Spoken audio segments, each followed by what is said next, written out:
Tidak masuk akal kamu, otakmu nggak benar itu. Kamu baru tahu kepala suku Lenis Korea di Papua. Pakai intelektual ini.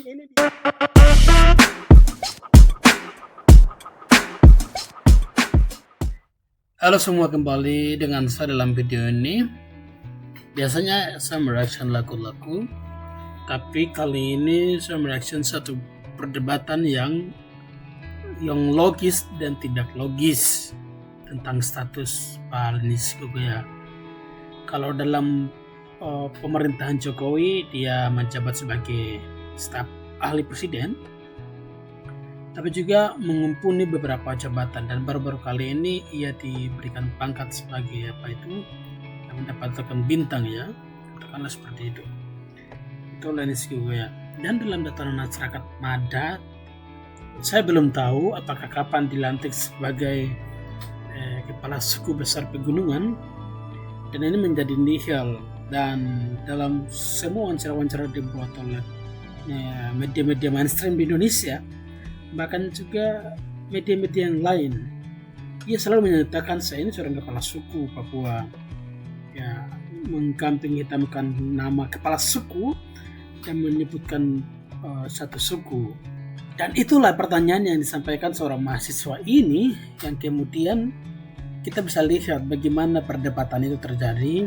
Sebetulnya tidak masuk akal misalnya kalau dia seorang penasihat presiden, apalagi penasihat staf ahli. Itu sebetulnya punya kewawasan yang jelas, tenang, dan terarah. Menerima semua kritikan itu sikap seorang kepala suku. Ya, teman-teman akan sendiri menilai dalam video ini, dan kita langsung menonton videonya. Saya itu mundur ke maju kena. Tapi hanya saya berpegang adalah bagaimana saya mau mensejahterakan rakyat Papua dengan konsep kasih, dengan hati yang tulus. Sekarang saya lihat bahwa orang-orang banyak yang berkepentingan untuk secepatnya. Seperti toko-toko yang mengatasnamakan orang Papua. Ada yang bilang kepala suku lah. Kamu matamu buta kamu. Kamu siapa kamu? Kamu. Matamu buta kamu siapa? Oh, depannya mahasiswa dia menyinggung perasaan tentang kepala suku. Yang dia selalu menyatakan dia sebagai kepala suku. Oh, buta.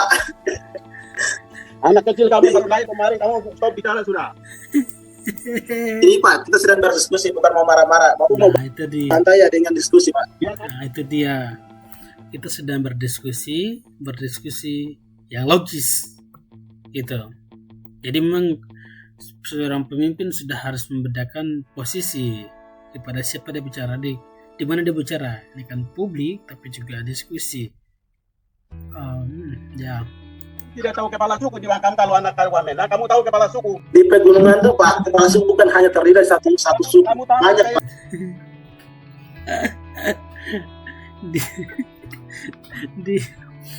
di pegunungan tuh kepala suku kan hanya terdiri dari satu suku, tapi banyak suku.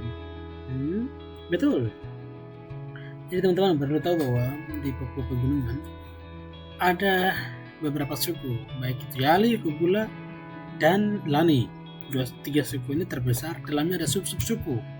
Misalnya di Yali ada Jalimek, Kimial, Momuna, Langta, Sakibro. Ya, banyak sekali. Kamu tahu diangkat di Papua, kamu tidak tahu ya? Oke, bagus, kamu tidak tahu. Saya sudah foto kamu nih. Dia diangkat, Pak Lenis diangkat di Papua. Oh iya, saya belum tahu, tapi mungkin pernah diangkat untuk sekolah ini mungkin. Sorry. Tidak masuk akal kamu, otakmu nggak benar itu. Kamu baru tahu kepala suku Lenis Korea di Papua. Pakai intelektual ini di media, kamu bicara yang benar, anak kecil kamu. Bisa sedang menjelaskan, ini kan diskusi Bapak. Bicara tidak baik, kamu tuh bukan manusia kamu. Kamu anak kecil. Kamu tuh bukan manusia kamu. Berarti dia ini setan atau binatang. Oke. Nah, sebetulnya saudara mahasiswa ini minta penjelasan yang lebih baik, ya. Sudah. Baru lahir kemarin kamu bicara, kamu cari kamu ya, tunggu dulu. Tutup aja itu anak tidak benar itu. Anak kehilangan dari mana itu? Kamu tidak tahu. Aduh, sungguh Oh ya kan? Kata Anak gue kecil saya goblok ini kamu ya. suku. Hati-hati bicara di media. Jangan sok bicara. Saudara Markus Aluk yang berani tanda tangan kembalikan nama KKB. Siapa? Saya yang tanda tangan. Yang menyatakan tidak banyak kembalikan nama teroris, saya tolak, saya masukkan nama KKB. Itu saya yang tanda tangan. Kalau Ya teman-teman tahu bahwa Lenis ini yang bikin tanda tangan ngembalikan nama begitu ya. Ya. Anda tahu, kalau ingin namanya keselamatan rakyat Papua, masalah merdeka dan tidak ini begini.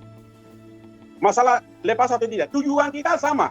Jadi kalau ada yang berjuang untuk kita merdeka dan sebagainya, silakan saja. Itu hak kebebasan di secara hukum menyampaikan pendapat itu. Siap, itu betul. Ide yang bagus ya Pak. Setiap orang berjuang dengan caranya masing-masing. Lenis mungkin berjuang dalam bingkai NKRI, dan yang lain berjuang untuk bebas lepas. Mungkin ya itu yang mungkin berbeda situ. Itu hak. Tidak ada dilarang, asal jangan kekerasan. Oke baik teman-teman, itu kita sudah menonton bagaimana satu perspektif Pak Lenis juga yang menyatakan diri sebagai seorang kepala suku yang punya hak untuk menyatakan, menyampaikan, memutuskan keputusan-keputusan mendasar tentang orang Papua dalam ranah, dalam posisinya sebagai ahli presiden. Dia juga bertindak sebagai atas nama bangsa Papua. Nah ini satu hal penting yang perlu kita catat. Pada hal lain juga adalah Lenis Kikoya menyampaikan dirinya berjuang untuk kesejahteraan, kedamaian, keadilan dan kejujuran untuk Papua yang bisa setara dengan provinsi-provinsi lain di Indonesia untuk hidup baik dan rukun di dalam bingkai NKRI. Ini arahnya ke sana. Kita kalau lihat dalam beberapa video dan bahkan video ini, rupanya Pak Lenis Kikoya menyampaikan kepada Markus Aluk, yaitu tekanannya. Terus kita juga perlu menyimpulkan satu perspektif yang disampaikan oleh mahasiswa tadi. Mahasiswa menyampaikan bahwa kepala suku itu sebetulnya diangkat oleh masyarakat. Kalau misalnya kepala suku pegunungan, maka pasti diangkat oleh 3 suku besar dalam satu honai, dalam acara yang tepat. Ya, acara dalam katakanlah dalam dari honai adat. Tapi banyak sekali orang meragukan status kepala suku. Apakah itu benar dia sebagai kepala suku? Kalau diangkat oleh satu suku saja, maka itu bukan kepala suku gunungan. Katakanlah kepala suku dari Lani seperti itu. Oke. Itu ada hal yang lain yang bisa kita belajar. Ada hal yang lain juga yang saya tangkap dari video ini adalah mahasiswa ini mempertanyakan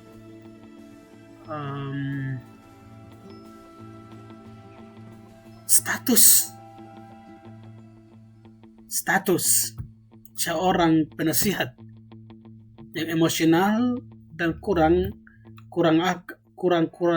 akurat dalam menanggapi pertanyaan. Karena dalam ruang publik maka ditangkapi. Ya, kapan diangkat sebagai kepala suku, di mana, dan seterusnya. Makanya penjelasan seperti itu.